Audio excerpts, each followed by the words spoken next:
Last night I went to see Pixar's newest animated feature, Elementals, which I thought would be a budding romance between two star-crossed lovers from different parts of life.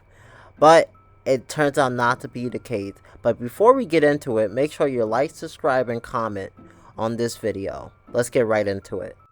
Pixar's Elemental take place in a wonderful city where different elementals live in harmony. You got fire, you got water, you got earth, you got wind, and they all live together in this big bustling city. In the beginning of the movie, we follow a family coming to the city for the first time.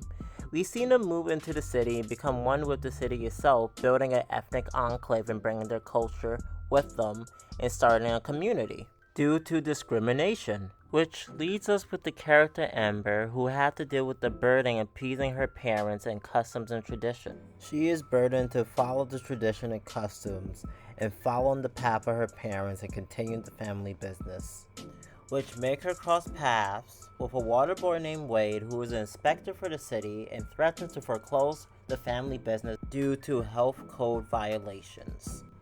This turns out not to be the actual case because they found out there's bigger infrastructural problems at hand and they must let the city know before they destroy Ember's family business. When watching this movie, it was very surprising. I saw a lot of stuff that the animators really did. Made me realize they really thought about the world and how to combine the different elementals living in the city.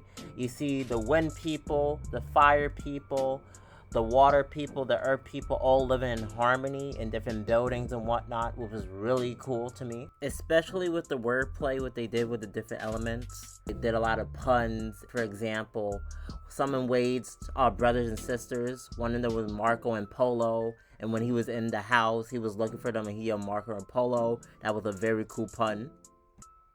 Also, when it came to the very sentimental moments, each element had their own culture and theme and purpose in the world. For example, we learned more about the fire people and where they came from and why they immigrated here. And they had a lot of clay, like around their culture, everything was like glass making. So they used their fire power to blow into glass and make different shapes and objects, which I found to be really cool and interesting. Once again, with the animation, it was top tier.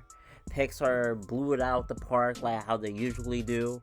I really love how they use different animation styles for like the fire or the water on Wade's hair. And I knew it took a lot of time to do it. It made me very interested and intrigued. Like, how did they do that?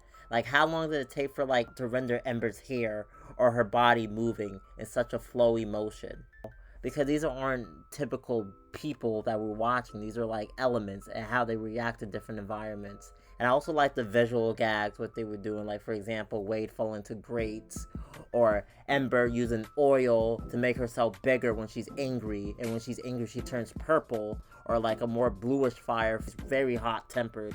Unlike with Wade, who is very outgoing and level-headed, is not very short-tempered, which is a very good contrast to her character dynamic, which makes for very good bouncing off from one another when it comes to conversation and dialogue. The love story between both of them was kind of generic to me, to be honest. Like, Wade was getting googly eyes way too soon. They just met, and I didn't feel like it was organic or realistic. I understand this is a kid's movie, but like, I didn't really feel like they had chemistry, to be honest. It felt like they worked way better as platonic friends, and that's it, not as lovers. I really enjoyed the social commentary on how when immigrants travel to a new place, they build ethnic enclaves to preserve cultures and be around people they know and love. And due to them being minorities, sometimes societies or different civilizations or structures tend to neglect them and they have infrastructure problems, which in turn affects the community around them. For example, when the water leak were leaking throughout Firetown, this system should have been dealt with, but unfortunately, people wasn't taking them in consideration because they were deemed unworthy by larger society as a whole. Now, thinking back after watching this movie, the ending was very interesting. So there was a giant flood that broke loose, flooding the whole town and city where the fire people lived. And Wade and Ember had to join forces to save the people there. Know that the water was coming so they don't die, because when the fire people touch water, they fizzle out because, they're fire. In turn, makes way to sacrifice his life to save this one and only love, Ember. But he comes back because it's a Pixar movie and everything need to be peachy and happy. Overall, I give this movie a 3 out of 5. I came into the movie with low expectations, but they passed them. If you're going to see this movie, come in with low expectations, nothing too crazy. You'll have a good time. You will learn some good and meaningful messages. I watched this movie in 3D. I suggest not to watch in 3D. It was nothing really spectacular for you to watch in 3D, just a waste of money. Watch it as standard in my opinion and you'll be okay. This is not a movie you need to see in 3D. Yeah, well, that's a wrap. Can't wait to see you guys again soon. Goodbye.